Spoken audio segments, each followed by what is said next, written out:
Hi, and welcome to the Inharmony podcast. I'm Lisa, and every week I'll be speaking with a new guest about how to be more in harmony with our environment and with ourselves. Today, I'm here with Alex, a workshop facilitator and ecologist educator. Enjoy!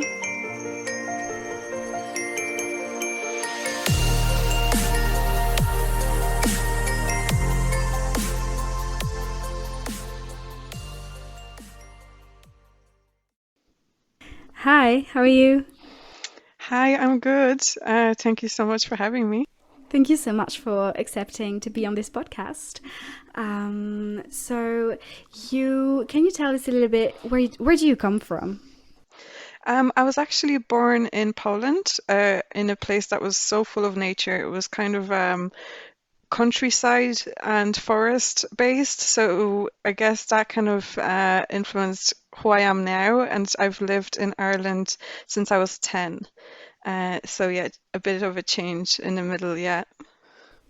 So, how did the change go? So, you went from a natural place to another?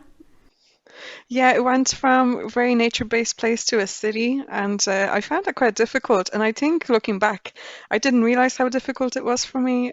Like, you go outside and there's the street, there's traffic, there's those like great buildings, and I found that quite difficult to be honest. But only now that I moved away from the city as an adult, I realized, oh my God, that was so stressful, and I didn't realize that I was really in need of greenery and having that nature connection. Yeah, that's true. That in the city you lose that kind of nature and like that sense of, I don't know, self of like basic needs of being surrounded by plants and like green. Yeah, green actually, I think scientifically is proven to have like positive effect on your mental health. And it's now proven scientifically, which is great because I think we all know when we go into the forest or into nature, it calms us and it grounds us and reminds us like that we are the small part in the whole world, and that can be great for us sometimes, me especially, to kind of put things back in perspective. Yeah, so it's actually proven scientifically. So everyone should go out and reconnect. That would be great. Everyone would be better Yeah. off. Yeah, that's Yeah. so true. When you're in like doing a hike and surrounded by mountains, it's always the best feeling to be like, oh my God, I'm so small. But it's also really Yeah. inspiring. Yeah, I agree. Yeah, it's kind of reminds us that we can achieve amazing things too, especially on a hike when like someone who's not that fit can go all the way to the top as well. So it's like combined with personal growth sometimes. And Hmm. yeah, nature is amazing. Yeah, absolutely. Yeah, because to reach the top of the mountain, you have to be motivated, and that's the same in a lot of projects you can have in life. Is the Absolutely. Yeah. is that how you perceive your project? Because you have a project. Can you tell us a little bit about this? Yeah, I'd love to. So I started Understory. So it's kind of like a passion project slash business that I've been doing for the last year or so. So basically, I kind of took on a role of an educator and an artist, which I wasn't able to do after graduating. I kind of had issues finding the right job for me and meeting my ethical values that I had. So I kind of created it for myself. And then, what happens is once you go into and you follow your values and your dreams, I feel like everything falls into place. So since Mm. then, everything kind of started to fall into place for me. So I kind of work as an ecologist, I work as an educator, especially with young people, and I create products using reclaimed materials that are good for wildlife, especially. So it's quite an interesting mix. Oh yeah, so you go in nature and you find pieces of woods or stuff like that, and then you build something out of it. Yeah, and a lot of waste as well. So I go with, like, I kind of talk to community a lot and see what things they're throwing out, because a lot of the time the waste that like the waste we see isn't actually waste. It's still materials that can be reused Hmm. again. It's just that to the person, whether it's time constraint or whatever it is, they just end up having to throw it out. So what I do is usually like wood or something, I'm able to bring that in and kind of bring it back to life, give it some TLC and then create something like a bee hotel, which then can be put in a garden and, create this new life for bees, which is pretty amazing. Yeah, so that's a Yeah. big part of what I do. Oh, that's amazing. That's so It, good.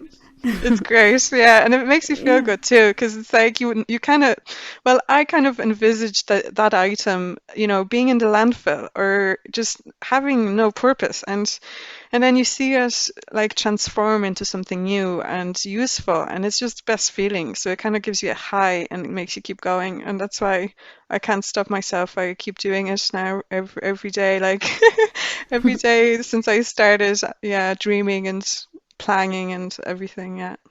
It's like it's small steps. And so you go into nature and you have an inspiration that comes to you when you see an object, and that's Mm. so you build objects that can be useful for bees or plants or a garden, but can you also bring build like art things? Yeah, I think personally, like being creative, and kind of marrying art and climate change awareness or nature awareness goes hand in hand because Hmm. I think it's a very tactile thing. It's a very creative thing, to be working with your hands. And I think as a species, we just think a lot and we get worried a lot and we get anxious and there's stuff Yeah. that is out of our control. And one thing that you can do is translate that into something physical. So create something while you're thinking, kind of processing everything that you have in your mind, and creating something. So, for example, I do sign making, which is kind of like, I don't know if you're familiar with sign making. It's like this I'm not. little, yeah, not many people are. It's kind of funny. I don't know if you remember when you were a child, you used to make these like birthday cards or like little booklets. So it's basically a booklet and you use different cutouts of magazines, newspapers, you do drawing and painting. So you create this kind of catalog. And the one that I lead, the workshops that I do, they're kind of climate change themed or nature themed. So a lot of people that I work with have climate anxiety, or are stressed about the environment, and they can put that in that booklet and either provide helpful tips or just basically vent and be like, this is not okay, and just put it on paper, and it becomes this visual, really beautiful piece of art. And it comes from your within. It's very personal, but it can then inspire someone else, and it can be shown to someone else, and then make them make that change, which is pretty beautiful. So I think being creative, and care for the environment is a big part of me, and I try to help others to find that as well, because I feel like not many people are as creative as they should be with their hands. So that's kind of what I work on. Yeah, because I guess creativity is something you have, and then you can share and inspire people with it. So that's the Mm, same with music. For example, I'm a writer, and I write my mm, music, and it's true that when you write, you convey things, and hopefully when people listen to the songs, they can get inspired and create something themselves. And so that's really interesting to see it with the environment and how you do it, because you have this booklet, and then you create something, then you inspire someone to create something else, and that's how it should get going, so that everybody gets gets to do something yeah, and and help it the can be cause. healing. Exactly. It can be Yeah, inspiring, can be healing. It's just, for me, it's like an all-around positive. And it can bring people together, as well, which is exactly. Yeah. beautiful. Yeah. And yeah. So is there a particular moment in your life where you kind of had a sort of revelation about the planet and was like, I have to create and do something? When is this moment? When did it happen? I think it was two moments for me. First was early on. I was probably maybe 8 years old, and it was in school. I believe we kind of got introduced to environmental education then. It was something about the ozone layer, and I found out like how terrible like the situation was back then when it was growing, and it was just terrifying. And as a Mm. child, I was like, this is not something I can control, and this is really scary. And I was like, okay, like I need to tell everyone. And I was this little advocate, like everyone needs to like eat vegetables, and like you can't use this. And I was just preaching. It was really funny. But that was my first time, and it was good, I guess, that I was exposed to that because I had that education, I guess, early on. And then second time, I guess when I was in Ireland, I had this, I guess, difficult period where I got sick, and I did study like ecology for 4 years. And at that time, just after I graduated, I got sick quite seriously.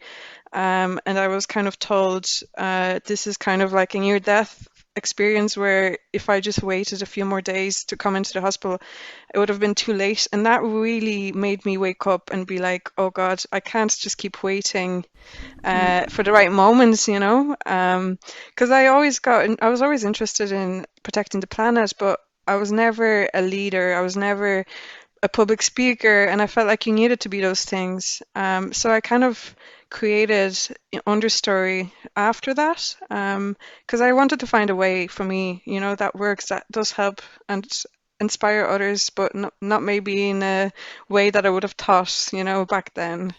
So it's Yeah. very personal.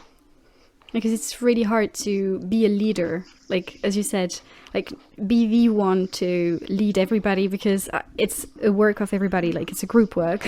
And Yes, so and I'm yeah. I'm learning that. Yeah, and I think maybe we just have I definitely had the wrong idea that you need to be a certain person to make a difference, Mm. which I think is incorrect. And we like maybe hold ourselves to too high standards and have like unrealistic expectations sometimes as well. I certainly did.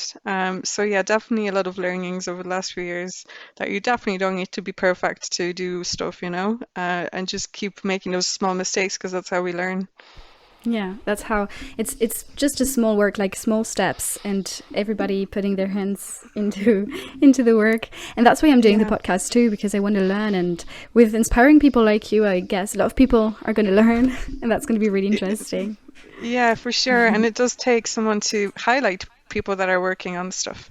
Like Mm. there's so many people who aren't heard about that are making incredible movements and projects, So yeah, it's absolutely like teamwork. You need people like you who highlight the work and then educate people, and then people who actually put in the work on the ground. And yeah, and we all like work for the same thing, Mm. So we should be really like linking, and it's beautiful that we're able to as well with guess the technology, as well.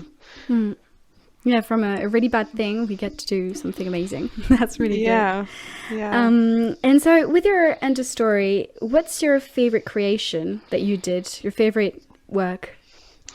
That's a tough question because I love working with my hands, and I've done like really cool projects. Like I make these signs for people to put in the garden, and I do it with like a burning technique. So there's no pesticides, there's no chemicals, there's nothing used. It's literally just wood and this wood burner. So it's very natural, and I love doing that. And the smell of the wood is incredible too. Yeah. So that's something I love doing with my hands, but I think the number one thing that I have done is starting a community group in my area where there was none. Um, well, there was, it's kind of difficult to explain. It's like this Rathmines, right? It's for anyone who's listening in Ireland might know.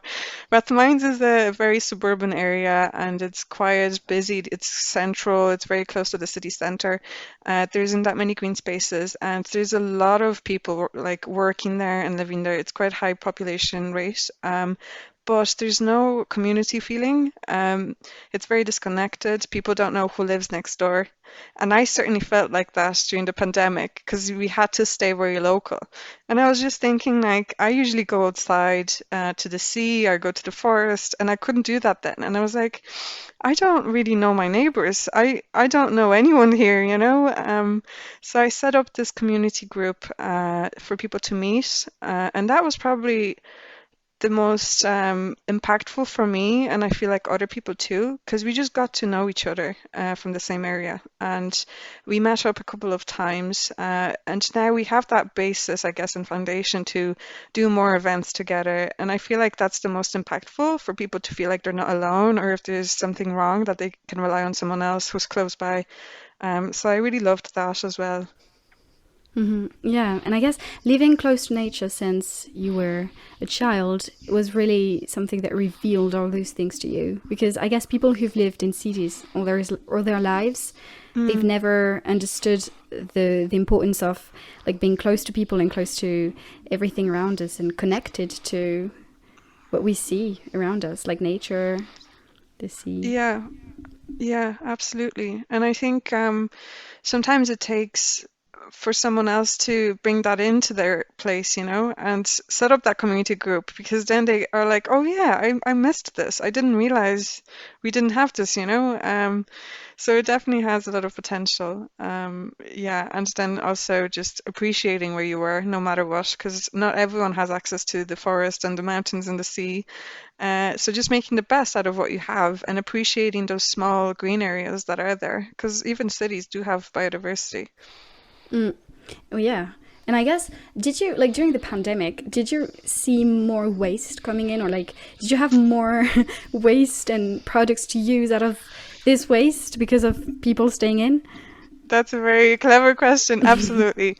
Yes, there was waste everywhere. I think like everyone was doing home renovations. There was big skips outside houses. There was clear outs. Like there was so much going on. I couldn't even like storage it. I didn't have enough shed space. So yeah, that was really interesting to me too. People just seemed to throw everything away. And then I know charity shops, secondhand shops here were overloaded. They couldn't take stuff in because everyone was Oh spending yeah. so much time at home cleaning that people were just like getting rid of everything. It was very interesting. It's slowing down now, I think. Yeah. That was more work for you then. Yeah, yeah, and also just feeling like I can't keep up with this. Yeah, but no, it's a good problem to have for me, but I wish people were more responsible in getting rid of stuff too. Yeah, maybe it like woke up people's mind about like the products they buy, to take more care, to know not to waste or not to buy too much. It's, I guess it's been, the pandemic has had its good side to maybe for the planet. Yeah, Yeah. no, I agree. I agree. And so, what would you say to those people who don't really know how to reduce their waste? Because life can happen. Sometimes we are busy, we have work to do Mm. and stuff like that. So, what would you say to those people who would like to reduce their waste but don't really know how to, or where to start? Sure, that's a good question. I guess that there's no like one type of answer because there's so many different kinds of people. So I think the number one would be to get to know the different ways in which you can do that, and then pick the one that suits you. So I would say anything like starting to compost, if it's Oh yeah. possible, Mm. because like throwing out organic waste into the black bin is quite harmful. It releases a lot of carbon dioxide once it's in the landfill, and that's one massive way that you can reduce your waste. And then also, like you say, just be more mindful about buying stuff and repairing instead of throwing them out. So I think there's like a way for anyone with any sort of financial like stability, any amount of time constraint. Like there's really like an option for everyone, no matter what their situation is. And a lot of it can be fun. You can upcycle, which is incredible. You can get creative. There's also ways now that are becoming easier for us to dispose of waste. There's a lot of clothing brands that accept fashion items back or shoes back into the outlets, and they reuse the materials. So it is becoming easier for us too, which is great, because we shouldn't really be responsible for waste of items that, we didn't create, and then we end up having to put them in the black bin, which is not the smartest. So companies are kind of getting up to date, I think, which is good to see. Yeah, we start to see like secondhand things blooming a bit everywhere. I guess that's the new Hmm. way of consuming, and that'd be better for people to really realize that. Yeah, that's a good point.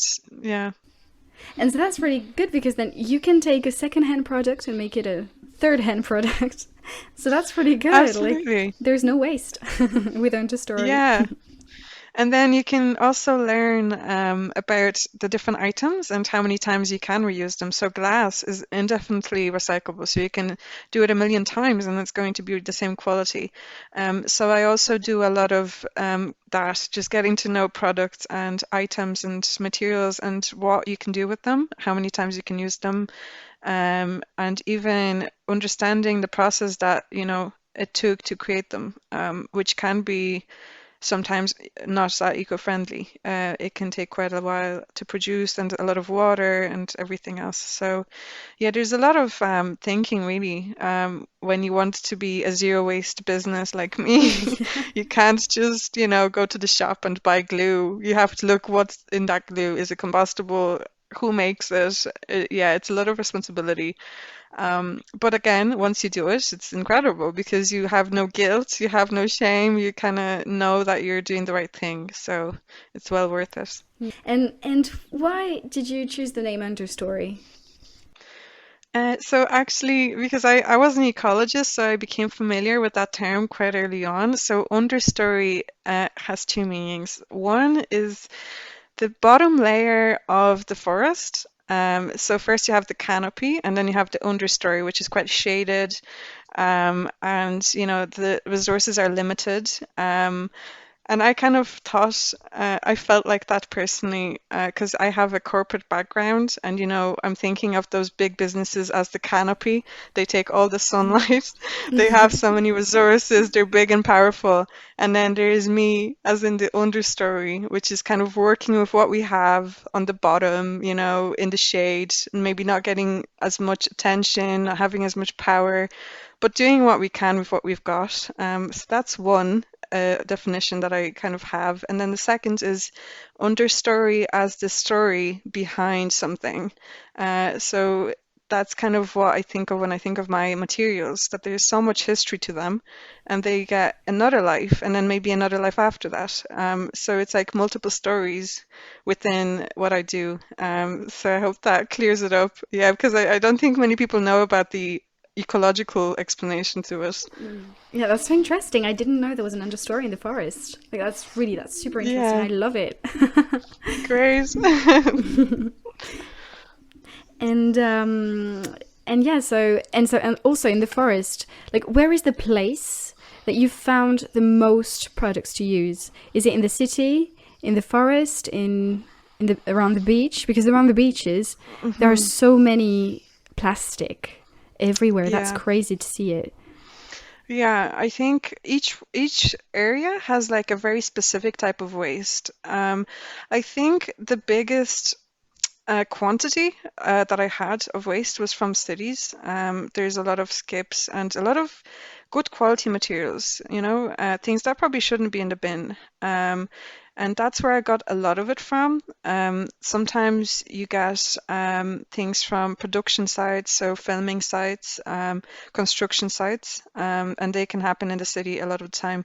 So that's where I get the bulk of it. But the interesting items come from the forests and the beaches. You get really quirky things, really old things. You get really old bottles, pharmaceutical bottles, amber glasses.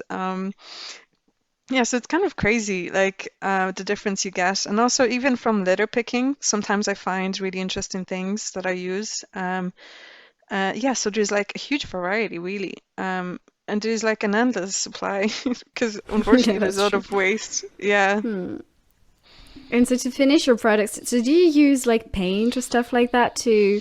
So how do you enhance the beauty of the product you've just gotten? So paint, unfortunately, I can't use because there's chemicals involved. But there's other ways that you can. There's like a lot of new products that are coming out that are like chemical free, which are good, but there's still a little bit of time that they need to develop it a bit more. So I found varnishes that are eco-friendly, which are used for covering wood with to make them waterproof. I use the wood burning technique to make patterns on wood. And then I do stuff that's more structural to my products. So, for example, I use glass bottles and I make them into pots or glasses. So they're cut in half basically and then sanded down. So you can use them for growing plants. And then I use glass containers for terrariums or bottled gardens. I create like bee hotels and bird houses with wood, and I just use screws. So there's ways to go around, using paints or yeah, like those kind of chemical, uh, Yeah. yeah, chemical things. It is it is a style. So I always say to people when they're ordering from me, I tell them this is reclaimed. You might see there's like a nail mark or there's going to be an extra screw on on the side. It's not going to be perfect. And a lot of people are okay with that, but it's just kind of a mindset that you have to change from like the perfectionism of something that comes from a factory to Hmm. something that has had a few lives and is handmade or whatever, So it is a different thing, but there's definitely different ways you can work with it, and you have to be Yeah. creative.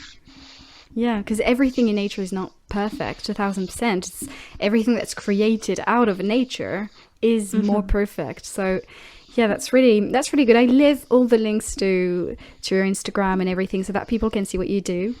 And I Perfect. have I have one last question for you. So, what would you say to someone who'd like to be more in harmony with their environment and themselves?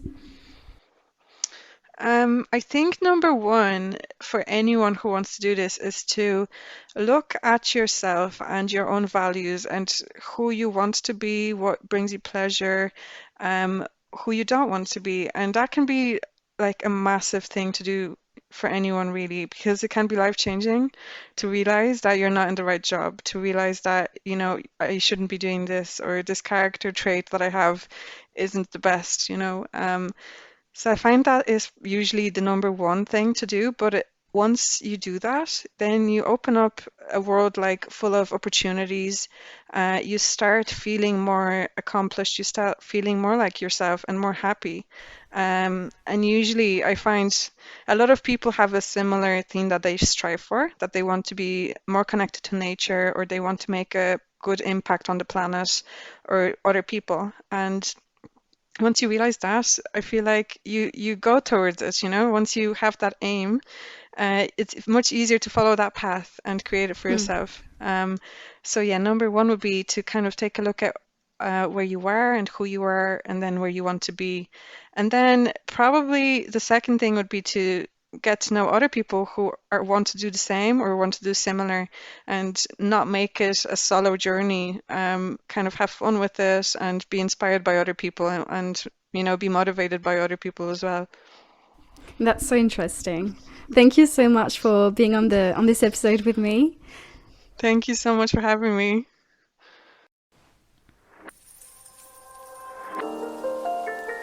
Thank you guys for tuning in. I hope you liked this episode. Make sure you subscribe so that you don't miss the next ones, and I'll see you again next week with a new guest and new tips to be more in harmony with yourselves. Take care.